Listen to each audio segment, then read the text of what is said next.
The only thing to be done is liquidate all the bad debt. So everyone holding all of these bonds, all of the banks, all of the central banks, all of the institutions, all of the mutual funds, all of the foreigners, everyone loses it all. That is the Great Reset on the terms of the public, not on the terms of Klaus Schwab.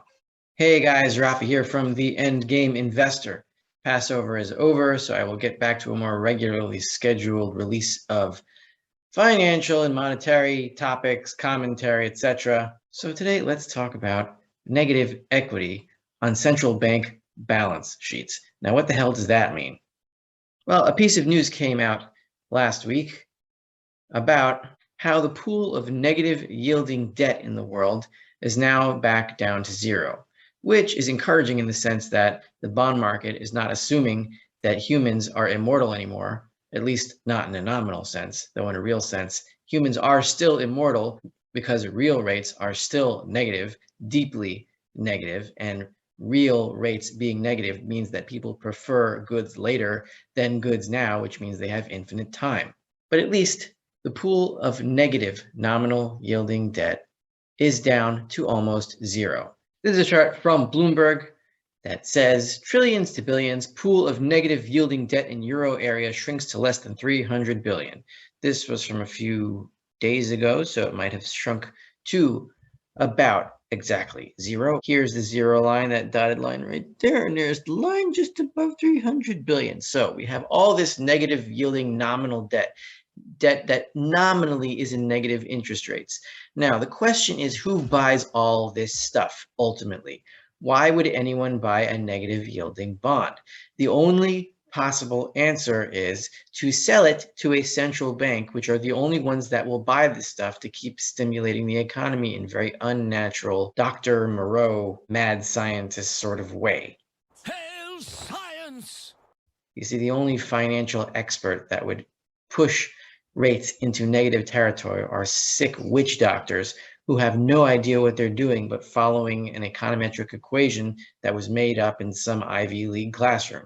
And so here we see that according to this chart, at least, the peak of negative nominal yielding debt in the Eurozone came at around November, December 2020 at $10 trillion, and now it is zero.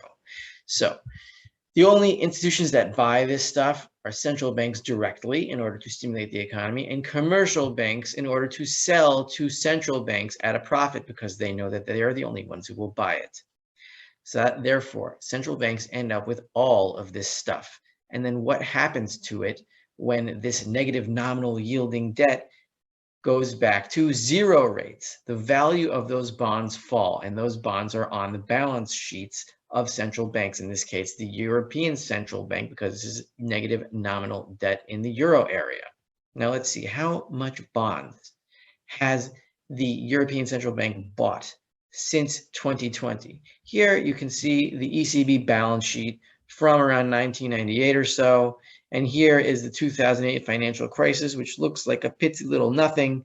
They bought some bonds. It stayed steady until around 2011 when there was the European sovereign debt crisis. And then this was the, what do you call that bazooka that Mario Draghi said, whatever it takes. This is this little hill here, this little molehill right there in 2012. That's the whatever it takes. If this was whatever it takes, then what the hell is this? It would be a Twinkie 35 feet long, weighing approximately 600 pounds. That's a big Twinkie. I don't want to know, but let's zoom into that area. This is, of course, the beginning of the pandemic, etc., or whatever they wanted to call it. Of course, it was a horrible pandemic and whatever. From January 2020, the ECB has bought $4.138 trillion worth of bonds that they will keep on their balance sheet. 4.138 trillion. But if we go back to this chart over here, the value, the total number of bonds that have fallen from negative yielding to zero has been 10 trillion. So assuming that the ECB owns all of this stuff, ultimately, they are down a lot of money on their balance sheet on these bonds. So most likely the ECB is in a position of negative equity. Now, what does that mean? I wrote about this on the Endgame Investor back in November 2021, and I'll try to explain it here in a very simple way. When central bank balance sheets enter negative equity, the assets on their balance sheet are worth less in market value than what they paid for them. Therefore, the central bank is in negative equity. The issuing liability of a central bank is its currency. That is the unit of liability of that central bank. The assets are what back that currency. If the central bank is in negative equity, the purchasing power of that unit of liability tends to fall. The question is why?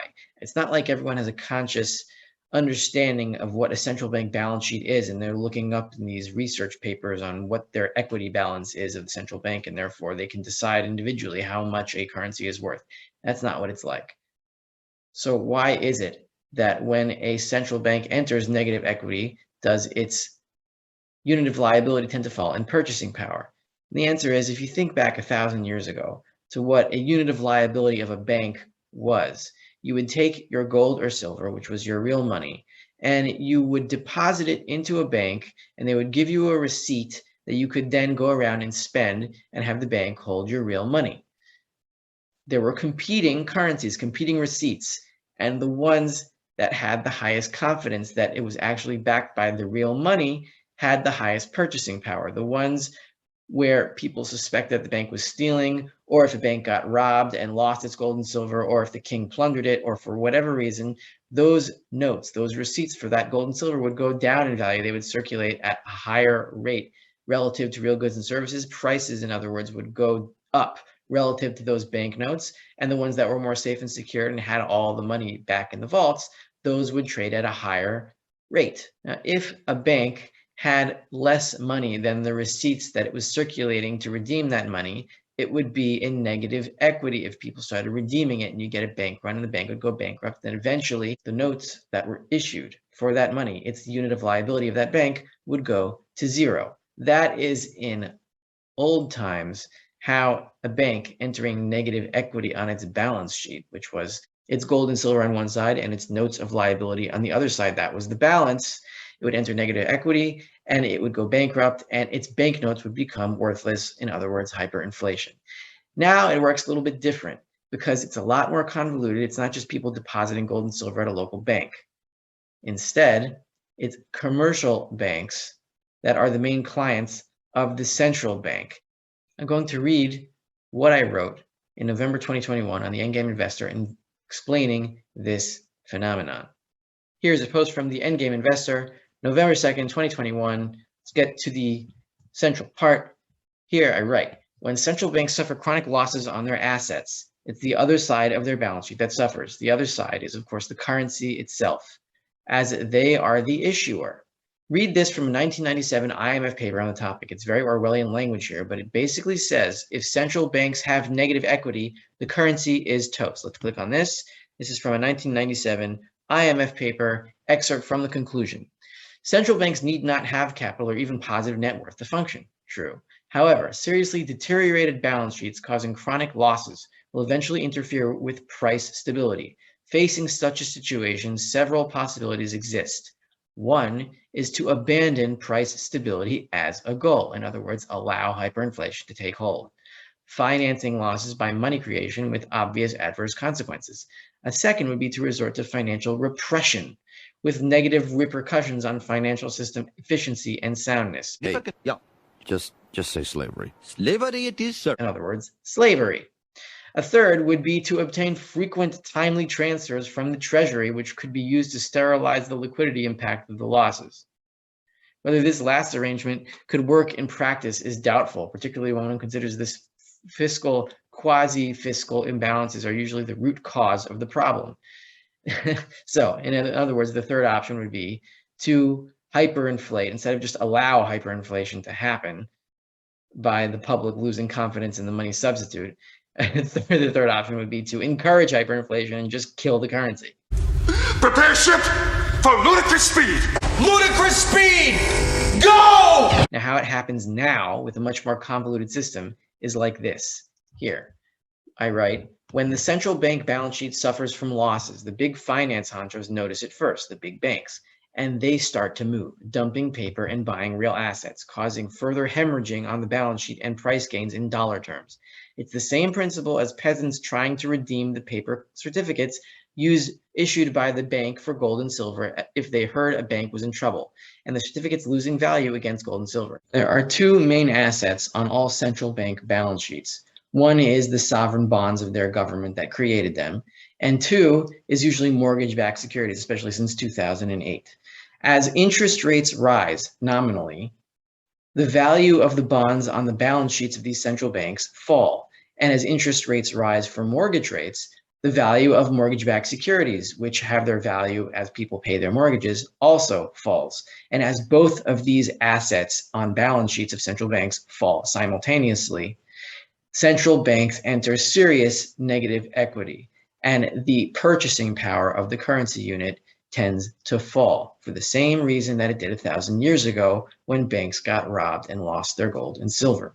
And that is why, as interest rates rise, the purchasing power of the currency units of these issuing central banks will fall, and you will have rising rates and rising prices at the same time, which is already happening. And remember what the IMF said in that note, that one option in dealing with negative equity on a balance sheet is to abandon price stability as a goal. Well, this past weekend, we have Mohamed Al-Arian basically admitting that that is what is about to happen, as the Fed will change its inflation target to a higher target, admitting that it cannot control inflation. It's only a matter of time until you hear people talking about the Fed having to change its target.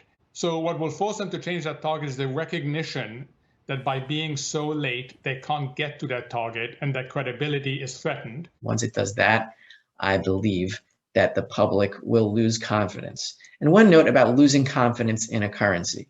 There is this myth, even around sound money advocates, that money substitutes can suddenly circulate in an economy because they have what is called confidence, as if confidence is a disembodied concept and prices can just attach themselves to something called confidence. The question is, confidence in what? All prices chain back to the monetary nexus point where barter began, and that is for gold and silver. The dollar has value because it began as a gold substitute, and because it can still be exchanged for some amount of physical gold, that is why it can purchase anything. The confidence that instills a paper or a digital unit of account, or whatever you want to call it, the confidence is that it can still be exchanged for some amount of real money, the same as it was 1,000 or 2,000 years ago. What gave confidence in a paper substitute for gold was that you could take that paper and redeem it for the gold that it was supposedly its receipt for. So there is no such thing as disembodied confidence in a currency that just exists between people because they just agree on something. They have to have confidence in the fact that the money substitute can still be exchanged for some amount of real money. And ultimately, that is what gives a currency its value. Bitcoin has value because it can be exchanged for dollars. Dollars have value because they can be exchanged for gold. Gold has value because it is money, and that's how money began. For my final thought, can central banks control consumer price inflation by raising interest rates? The answer is no. Because by raising interest rates, they damage their own equity on their own balance sheets, causing them to bleed and enter negative equity.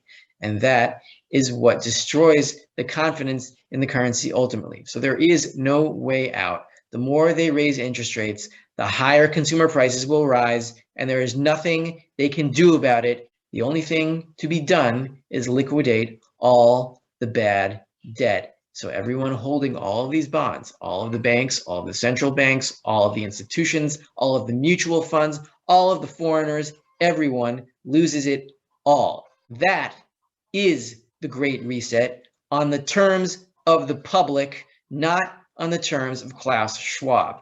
The elites are stuck in the same fantasy. My chickens agree. What's the matter, Colonel Sanders? Chicken? The elites are stuck in the same fantasy that they have been for decades. They do not understand that the currency reset that they are fighting for will destroy their financial holdings. This is Rafi of the Endgame Investor. If you like what you read on that post from November in 2021, this is the kind of stuff I cover. It seems esoteric, but it's really pretty simple as long as you are willing to entertain the fact that economics is really not as complicated as the financial elites want you to believe, so that you stay away from it and just assume they are in charge of everything and our lives. Have a good day.